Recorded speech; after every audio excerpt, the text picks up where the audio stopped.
Hi, my name is Glenn Williams, and I'm a lifelong resident of Rosendale, and I've been very fortunate to see Rosendale go through many changes. And one of the changes that I experienced, of course, was, well, first you have to understand that years and years ago, back in the 60s and early 70s, Rosendale was this beautiful destination. It was a great place to go shopping. It was a great place to live, a great place to raise your family.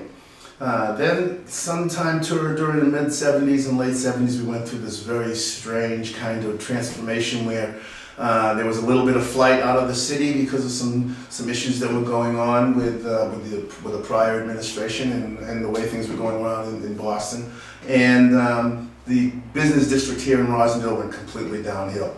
There were a couple of fires there where everyone was boarding up their businesses. There were a lot of vacancies on our main business district down in Rosendale Square, and it just wasn't someplace you'd be late in the afternoon or any time at night. It just turned into one of those kinds of neighborhoods. But then our then city councilor, Tom Menino, brought a program to the city that was going to be a new revitalization effort, and it was called the Main Streets program. So as city councilor, he brought it to Rosendale first. We were one of the very first urban main streets.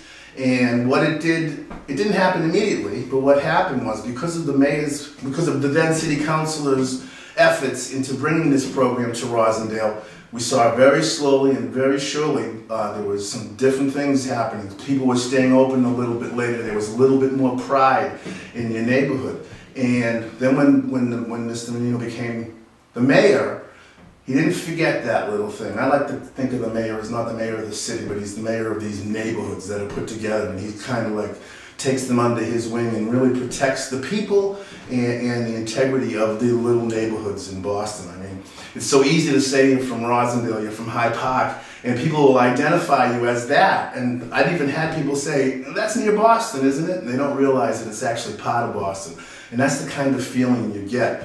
And that's the big responsibility for that feeling and that pride comes from the mayor, because of the way he feels about his community in Hyde Park and Reedville and right here in Rosendale.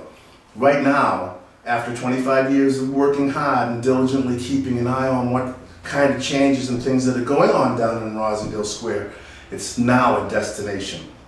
People come from literally outside of the city to come and shop and eat, and even just to kind of congregate and go to some of the events that happen down here in Rosendale Square. Probably better known around the city as the Village, Rosendale Village, but being old school, I still call it Rosendale Square, you know? So, but in the mayor's commitment and Mayor Menino's love for the communities and the people in it, I think that's actually what festered that whole community pride. People weren't always proud to say they were from Rosendale. They'd say, yeah, I'm from, you know, out West Roxbury Way or, you know, or Jamaica Plain, but no, now it's, no, I'm definitely from Rosendale, and that's, I hold the mayor responsible for that attitude. It's great.